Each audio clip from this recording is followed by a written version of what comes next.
Hey guys, welcome to our pre-show Q&A. Thanks for joining us tonight as we get ready to see our live performance at Falcon, where we've been recording our new album, The Bitter Truth. Man, I've got great news for you. We just mastered it. The album's done. I'm so happy. I can't tell you how happy I am, how proud I am. I'm so relieved and just can't wait for you to hear it on our release date, which we now have, which is March 26th. So we're gonna keep dropping songs until then, but March 26th is when you're gonna get the back half of the album. Woo! What a year on so many levels. All right, so no further ado, I've got a bunch of your questions here that you sent in on all the socials, and I'm just gonna read through and answer as many as I can. Okay, here we go. Okay, our first one is from Keith Fish, and it says, what comes easier, music or lyrics? Music. We were just in a situation where I felt like we were almost at a standstill, just waiting for me to finish the last few lyrics. Something about you can jam and vibe out and make sounds that sound good without having to worry about the lyrics for a long time until you get really glued to a song without having the meaning. And then there's this moment that sometimes hit if you really don't have any lyrics, which that was the case for a couple of these. It's like, well, what is this about? Why does it sound this way? Because in a way, the whole song should be pointing towards a point, you know, a reason for writing it. And that's a lot. That's a lot. Yeah. So I definitely spend more time struggling, frustrated, caring too much about the words than the music. I mean, none of it's easy usually. Sometimes a song just pops out, but it all takes a lot of just like work and, for me, perfectionism, tweaking out on tiny details. So yeah, music's a little bit easier for me. Okay, next I've got one from Slim Jim, and it says, everyone focuses on the difficulties of this past year. What has been something unexpected that was really positive to come out of this difficult year that may not have been possible in normal situations? That's a great question. I love that. There is so much to focus on that has been hard. It's unavoidable, but having to adjust our plans and having to think outside the box, it's been really, really good for the creative process. And other friends that I have in bands and in music have said the same thing. As hard as it's been, it's just provided time, like where we truly have to be home, and the only thing to control or focus on that we can do is create. For me, that's made for a lot of cool collaborations that I can imagine if we were on tour and I was away from my rig and busy with all that goes into being on the road, I wouldn't have had time to do that awesome collaboration with Bring Me the Horizon, that work I did with the Wagaki band, which was so cool, and also these live at home performances that we all got to do, you know, with each other, that were collaborative. I don't know. This has been a time for creativity in general. So the album has been like the main focus, but all these other little side things had a chance and had the time to come through and happen too. So yeah, the bright side is having the time for creativity. And we have had to work in different ways. Making the album, we had to work in different time frames with what was possible, and some of it remotely, which I think all of us have developed a little bit more skill with our engineering and working by ourselves when we need to. So that's always good for you. The better you can use your tools, and the easier that is for you, the more you can write and work and create. Okay, what else we got? Okay, similar but not the same question from Noah. Did you feel that making an album in this pandemic moment made the creative process more difficult and valuable? I love the way you put that. Yes, more difficult and valuable.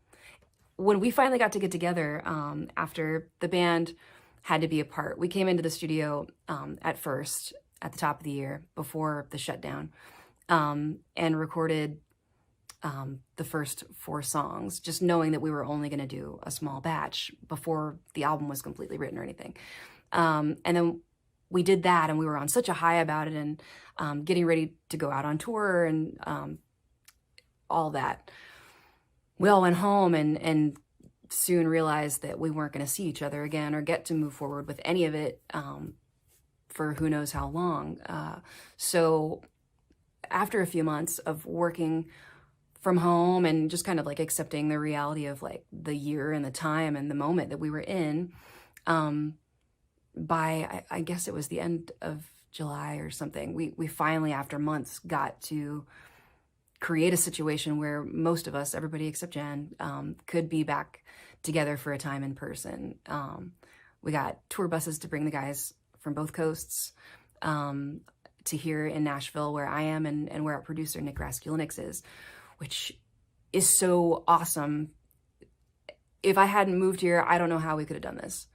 I really don't. A lot of things have felt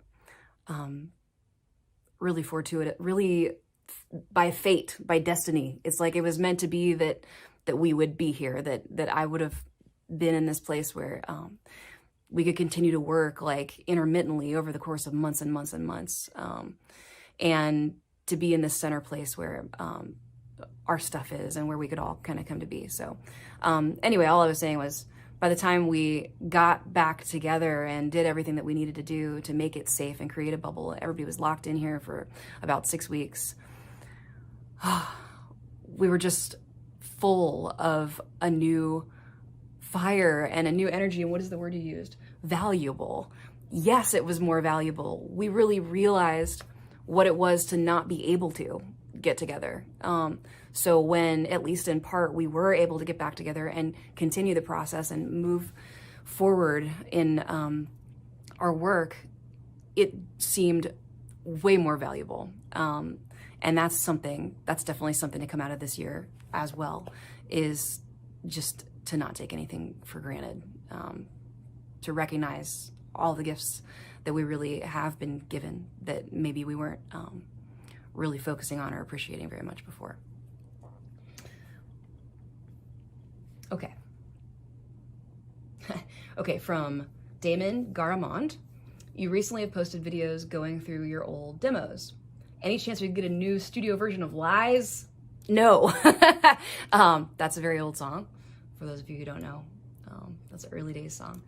But I have been going through all my tapes and a bunch of old material, and I do think it would be cool to find an outlet to share some more of that old stuff, because there's some really incredible audio that is, I've finally kind of moved past feeling embarrassed about all of it, and see it as like, wow, that's cool, that's weird, I was just a kid. I found this recording the other day of us like on the radio for the first time, local radio, like as kids in Arkansas, and like my best friend called in as a caller.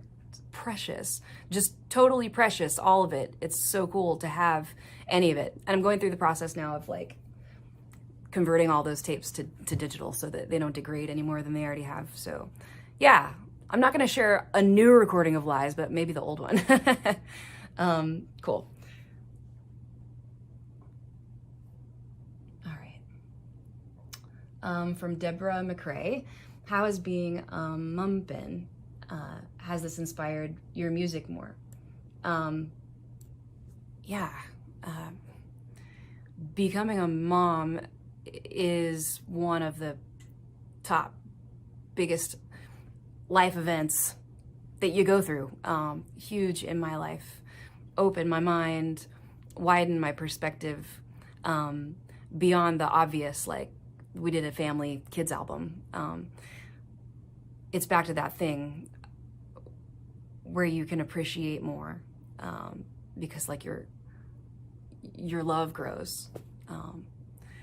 It's hard to put it into words, actually. But I was very inspired throughout being pregnant to the next few years and beyond, I kind of thought that it was going to be I don't know, a time for me to shift gears and not do this so much. And instead, it really has propelled me towards it.